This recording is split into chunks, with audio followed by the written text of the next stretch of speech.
सांगलीत दिवसाढवळ्या खून होत आहेत. महिला सुरक्षित नाहीत. राज्यात आणि शहरात ज्यांच्या हाती सत्ता आहे त्यांनी लक्ष दिले नसल्याने या घटना घडत आहेत. केवळ रस्ते केल्याने शहराचा विकास होत नाही. आमच्या हातात हे शहर दिल्यावर सर्व शहरात CCTV कॅमेरे बसवू. जनतेच्या सहकार्याने भयमुक्त शहर आम्ही करू. जुने दिवस आम्ही आणू.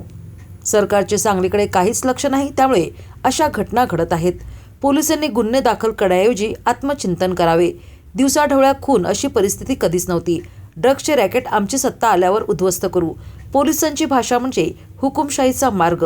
ज्यांच्या तक्रारी त्यांच्यावर केस दाखल करणे म्हणजे दडपशाही. सांगलीची सुज्ञ जनता हे धुडकावून लावेल. आमचे धोरण, आमची भूमिका स्पष्ट आहे. पुरोगामी जनता जिल्ह्यातील आहे. जी विकासाची कामे झाली ती आम्हीच केली. आता पुन्हा आम्ही जाहीरनामा करू. हे शहर कसे पुढे न्यायचे याबाबत मूलभूत प्रश्नांकडे लक्ष देऊन शहर प्रथम क्रमांकावर आणू. सांगली महापालिकेत देखील जनता आमच्या पारड्यात मते देईल. आम्ही जनतेचे लहान लहान प्रश्न सोडवू. जे पक्षच आमचा सोडून गेले आहेत त्यांना पक्ष बदलूपणा करणारे, गद्दारी करणारे यांचा हिशोब करण्यास राष्ट्रवादी आणि काँग्रेस सक्षम आहे. त्यांच्या विरोधात संपूर्ण ताकदीने निवडणूक लढवू. मुंबई महापालिकेत ठाकरे बंधू एकत्र आल्याचा फायदा नक्की होईल. निष्ठावंताची कदर करणारी सांगलीची जनता आहे. येणाऱ्या जणांबाबत उत्तर मतदानातून देईल.